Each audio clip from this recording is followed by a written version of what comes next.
அடுத்து சொல்வார்கள் வயஹ்ஸுனு பிமஆசில் உஸாத்தி மின்ஹும்.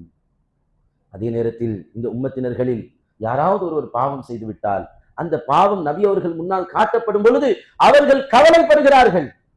நம்முடைய பாவம் நம்முடைய உயிருக்குயிரான நபியை கவலைப்படுத்துகிறது என்று சொல்லும் பொழுது எந்த தைரியத்தோடு நாம் அந்த பாவத்தை செய்கிறோம்? எவ்வளவு வெட்கி தலை குனிய வேண்டும், எவ்வளவு நான் நம்மை கேவலமாக கருத வேண்டும். நம் உயிருக்குயிரான ஆகா முஹம்மது ரசூலுல்லாஹி ஸல்லல்லாஹு அலைஹி வஸல்லம் அவர்களை வருத்தப்படுத்தக்கூடிய ஒரு பாவத்தை செய்து தொலையத்தான் வேண்டுமா? அப்படி ஒரு பாவத்தை செய்து நம்முடைய நஃப்ஸுக்கும் ஷைத்தானுக்கும் சந்தோஷத்தை கொடுக்கத்தான் வேண்டுமா?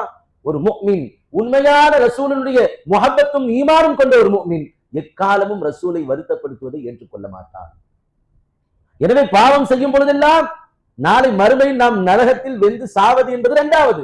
என் ஹபீபை அல்லவா அது துக்கப்படுத்துகிறது, என் ரசூலை அல்லவா அது வேதனைப்படுத்துகிறது.